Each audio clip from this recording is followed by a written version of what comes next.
오화 전쟁통에 죽은 줄 알았던 첫사랑. 10년 만에 나타나 내민 손 그 옆엔 처음 보는 아이가 있었다. 창밖으로 따스한 오후 햇살이 쏟아지고 LP판에서 흘러나오는 듯한 낡은 유행가 소리가 희미하게 들린다.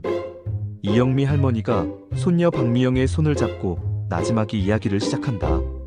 미영아, 이리 와서 할미 곁에 좀 앉아보렴. 내 손은 어쩜 이리 곱고 보드랍니? 꼭 아기 손 같구나.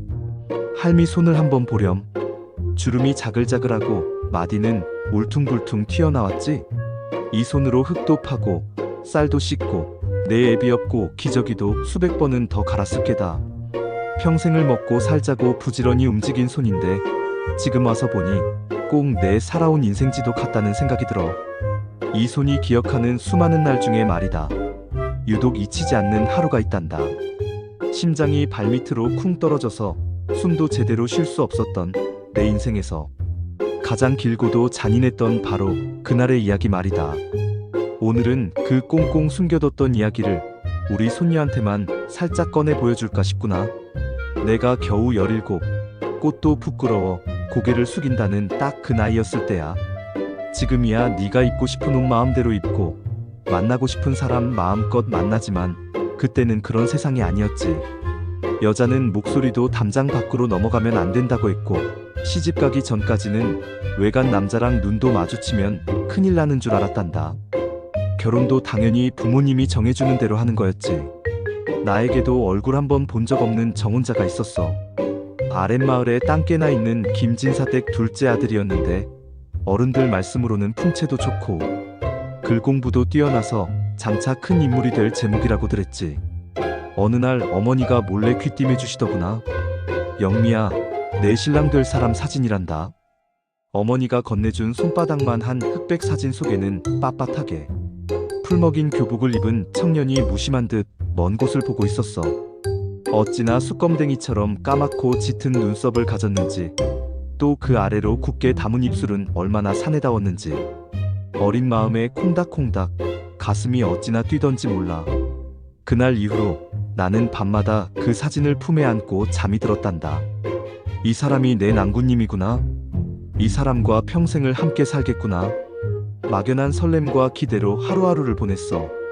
시집가면 입을 비단 치마저고리를 찢기 위해 옷감을 끊어오고 고운 실로 수틀에 원앙도 놓으면서 내 이름도 모를 그 사람과의 미래를 혼자서 그리고 또 그렸지. 그땐 그게 내 인생의 전부인 줄 알았어. 하지만 그 행복한 꿈은 그리 오래가지 않았단다. 1950년 6월 25일 새벽 라디오에서 알아들을 수 없는 시끄러운 소리가 터져나왔어. 동네 어른들이 전쟁이다. 북에서 괴뢰군이 쳐들어왔다. 고 소리치며 뛰어다녔지. 전쟁? 그게 뭔데? 교과서에서나 보던 그 끔찍한 단어가 내 삶 속으로 불쑥 들어올 줄은 꿈에도 몰랐지. 처음 며칠은 실감도 안 났어. 곧 끝나겠거니 우리 마을까지야 별일 있겠나 막연하게 생각했지. 하지만 그 생각은 하루하루가 지날수록 산산조각이 났단다. 멀리서 들려오던 포성소리가 점점 가까워지고 밤하늘은 이유도 모를 불길로 대나처럼 붉게 타올랐어. 결국 우리 가족도 피난길에 오르게 됐지. 밥그릇 몇 개랑 옷가지 몇 개를 보자기에 싸들고 정든 집을 나서는데 어찌나 눈물이 나던지. 그 아비규환의 와중에 김진사댁 소식이 바람결에 들려왔어. 내 정혼자가 나라를 지키겠다며 학도병으로 자원 입대했다는 거야. 편히 피난 갈 수도 있었을 텐데 그는 펜 대신 총을 든 거지. 그 소식을 듣는 순간 가슴 한구석이 쿵 하고 내려앉았어. 얼굴도 제대로 본 적 없는 사람이었지만 이미 내 마음 깊은 곳에서는 내 사람이라고 정해놓았던 게지.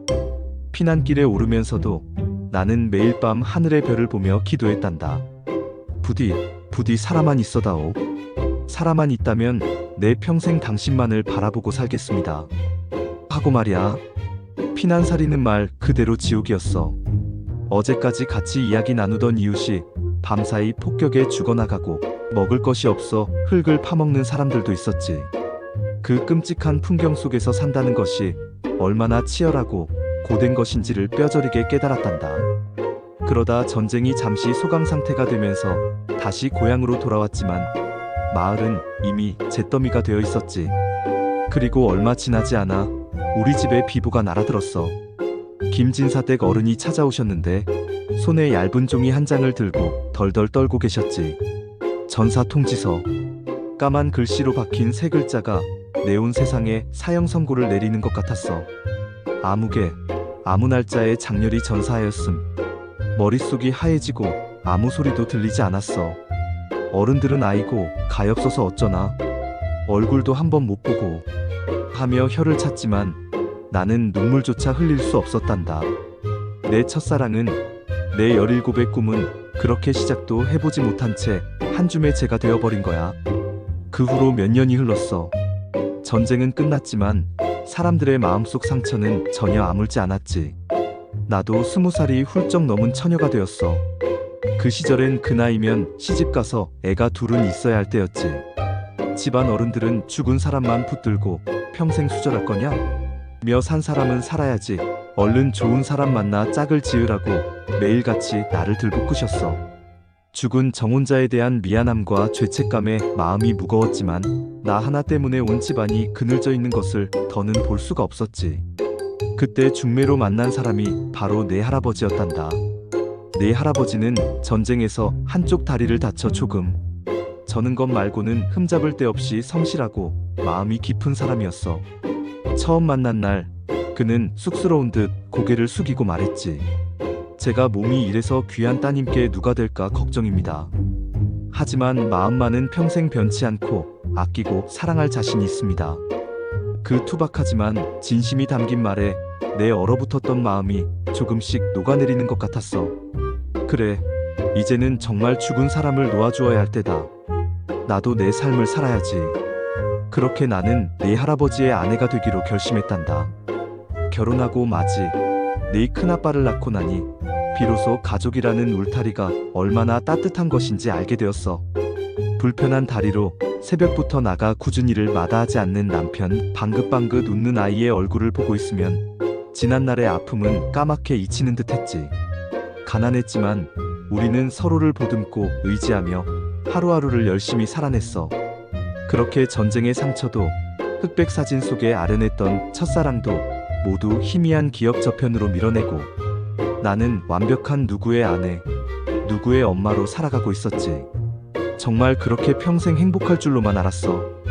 그 남자가 다시 내 앞에 나타나기 전까지는 말이다. 10년이라는 세월이 흐른 어느 가을날이었어. 그날따라 하늘은 유난히 높고 푸르렀고 길가에 핀 코스모스는 가을 바람에 한들거리고 있었지. 읍내장에 가서 콩나물이랑 두부 한 모를 사서 집으로 돌아오는 길이었어. 마을 어귀, 커다란 느티나무 아래 웬 낯선 사내가 서 있는 거야. 낡고 해진 군복 차림에 얼굴은 햇볕에 검게 그을려 있었지만 어딘지 모르게 눈길이 갔어. 그냥 지나치려는데 그 사내가 나를 뚫어져라 쳐다보는 시선이 느껴졌지. 누구지? 의아한 마음에 나도 모르게 걸음을 멈추고 그를 바라보았어. 그리고 다음 순간 나는 내 눈을 의심해야만 했단다.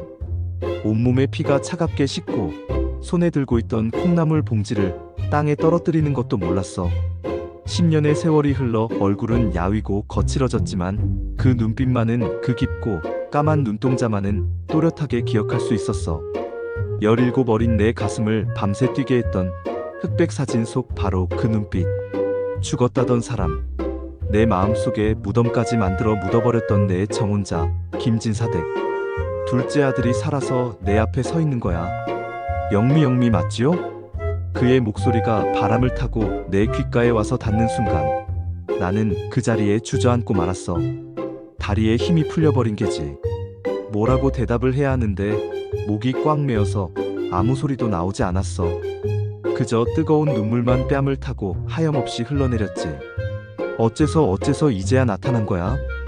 당신은 죽었다고 했는데. 원망과 그리움, 기쁨과 두려움, 말로 설명할 수 없는 감정들이 한꺼번에 폭풍처럼 몰아쳤어. 나는 이미 다른 남자의 아내이고 내 품에는 내 피를 나눈 아이가 있는데 이제 와서 어쩌란 말인가. 하늘도 참 무심하시지.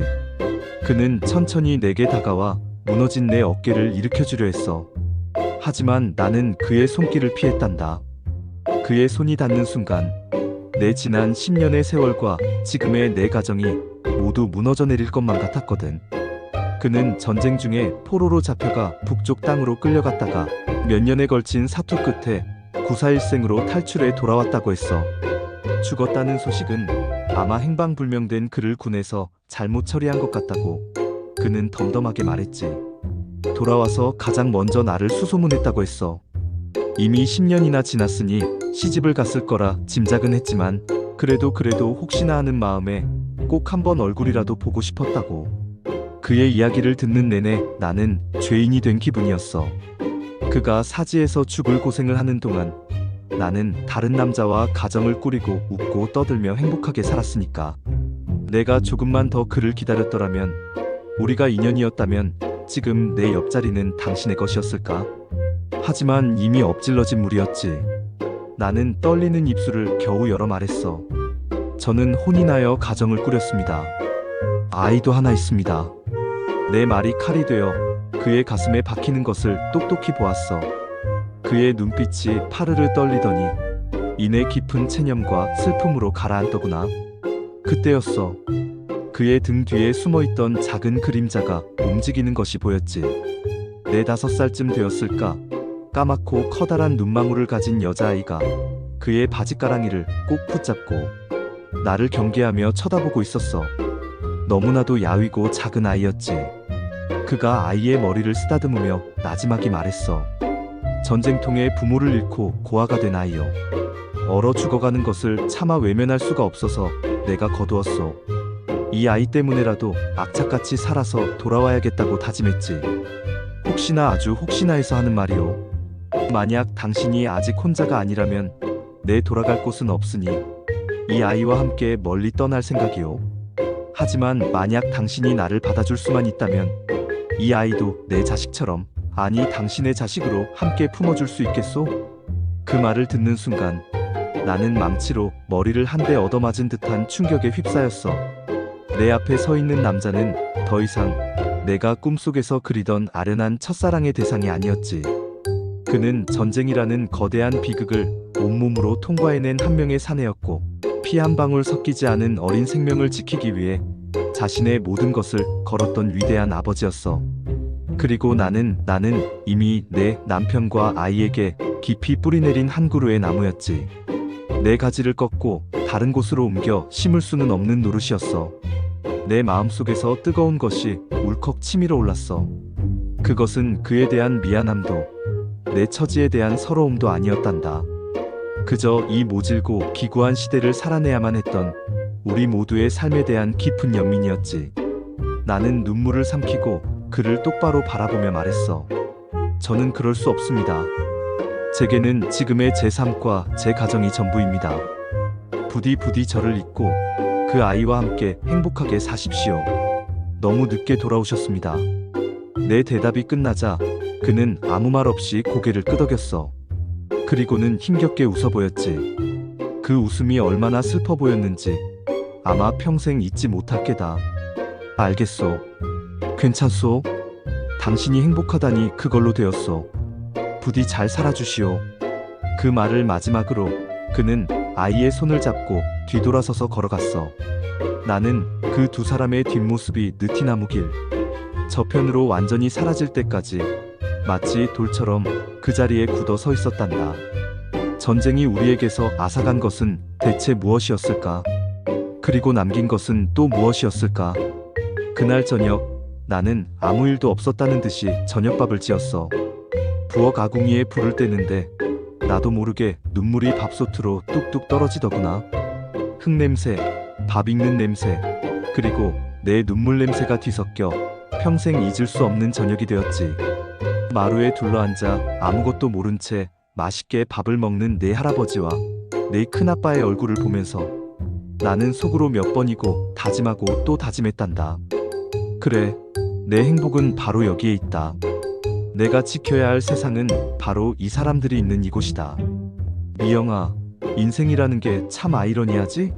내 의지와는 상관없이 거대한 파도에 휩쓸려 떠내려가기도 하지만 결국에는 각자의 몸만큼의 땅에 발을 딛고 살아가게 되는 것 같아. 할미는 그때의 선택을 단 한 번도 후회한 적이 없단다. 그 사람에게는 평생 미안한 마음을 빚으로 지고 살아가겠지만 내 할아버지와 너희 아빠 그리고 너를 만난 지금의 내 인생이 더없이 소중하고 감사하기 때문이야. 그러니까 우리 미영이도 앞으로 살면서 어려운 선택의 순간이 오거든 너무 두려워하지 마렴. 어떤 선택을 하든 내 곁에 있는 소중한 사람들을 지키는 쪽을 택한다면 결코 틀린 길은 아닐 게담. 알았지? 자, 이제 그만 울고. 할미가 끓인 구수한 된장찌개 식겠다. 어서 한술 뜨자꾸나.